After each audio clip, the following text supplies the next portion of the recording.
Ago. Ago. For those who don't know the response, Amen. Ago. I'm the royal town crier. I'm the queen of my poetic woman queendom. I'm the goddess of African savannas, jungles, rivers, and oceans. I am the lioness, I am the tigress, and I am the Ghanaian mermaid.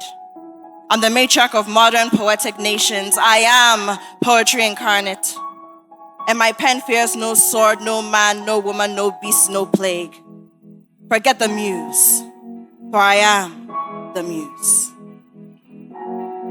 I remember the river. It was clear once, a mirror of the sky carrying fish and stories, gently bending through our village like powerful, curvaceous hips, the ones our mothers of the earth have. And now, it runs thick, mud crawling through its like stinking, decaying, mutilated bodies, dried, caked blood. The fish are gone. And the children sit by the banks, hungry and thirsty. They say there's gold here, beneath the trees we used to climb, under the earth that fed us.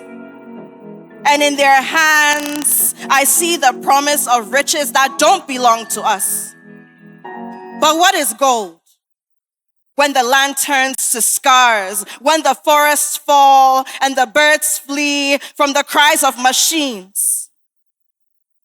Men have come to dig graves here, not knowing that they dig their own. They scrape the earth with rusted tools and blackened hands, leaving nothing behind but poisoned water, sinking ground, and a sky thick with smoke. Ago. Ago. They say it's work, but there's no life in this labor. Only the death of a nation which is choked by the greed of people who don't care about you, me, but only themselves. The greed spills from foreign tongues and into the hands of the desperate. Our fathers' fields are gone. Our mother's cocoa is burdened with the guilt of betrayal. For the cocoa pods turned their backs on Mother Earth. Our mothers' wombs grew them. Our mothers' labor birthed them. Our mothers nursed, nurtured, fed them. The human beings are chasing gold. And so why shouldn't the cocoa yearn for greater things too? Ago. But there is silence from those who should roar. Those we trusted to guard our land. They sit with folded arms. As the rivers turn to sludge, their promises are sinking in the very mud that suffocates our children. Ago. They say they see, but they do not act. And so the water is choked, and we are drowning in our own thirst. And we cry out. Oh, we cry out. But they tell us to be patient, to wait for solutions that never come. Ago.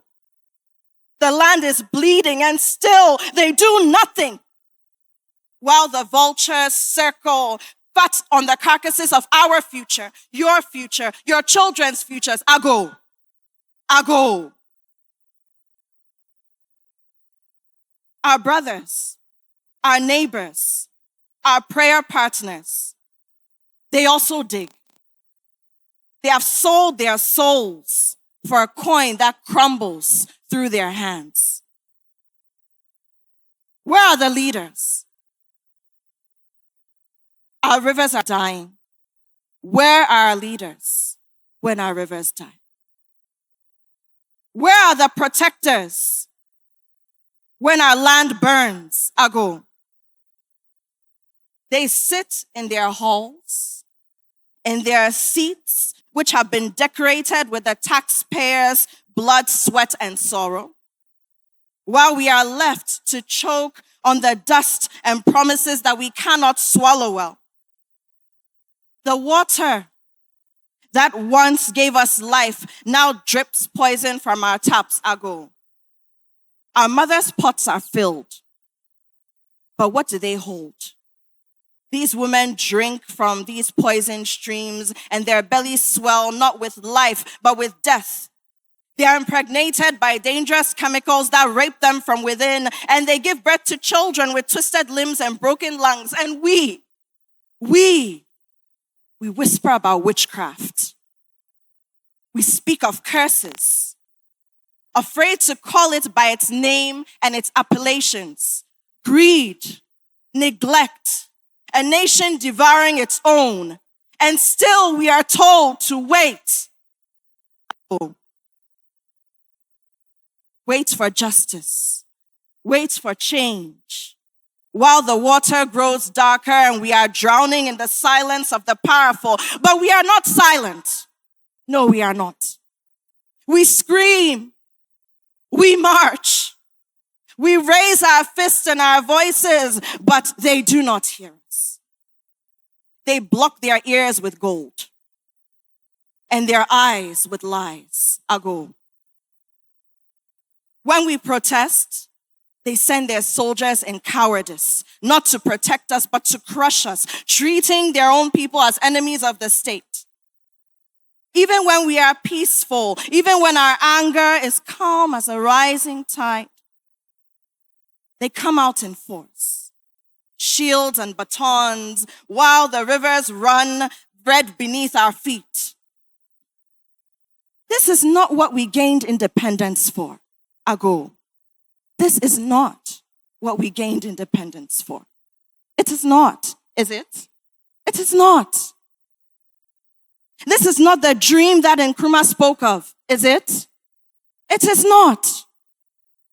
This is not the reason for our sacrifices or the hope that brought our people back home. The diaspora, is it? This is not it. This is not the Ghana we repatriated for. Ago. We came back with hands ready to build, dreams of rising roots. But the land we came to save is devouring us whole. This is not the vision. This is not the reason why they left foreign lands with hearts full of hope to do their bit to rebuild the soil of our ancestors. Ago. Only to find their homes sinking into greed. And now we watch. We watch as the diaspora, those who dare to return, are betrayed while the ground beneath us slips away. And so, the seeds have turned to dust. And the air is heavy. Heavy with the things that we cannot speak of. But I will speak it for you, because I am the matriarch. And my pen fears no sword, no man, no woman, no beast, no plague. I am the muse. Forget the muse. This is no longer a home. It's a wasteland which we must leave. A place where the ground swallows everything that we love for a glittering gold which we cannot hold. This is a place that swallows everything that we love. And repeat this after me. For a glittering gold that we cannot hold. For a glittering gold that we cannot hold. Please repeat it. For a glittering gold that we cannot hold. And so the matriarch comes in pain. She comes in war tonight. But we don't end the battle and leave the blood on the ground. We will rise. Because we are black stars, and our black stars' 5 points are daggers that know how to fight, are they not? So the matriarch is here tonight. Thank you for coming. We'll go through the evening. We'll take a look at our roots. We'll examine them. We'll learn from them. We'll question them. We'll leave what we have to leave behind. But before we leave here, we will know that beyond it all, there are blossoms. You are welcome.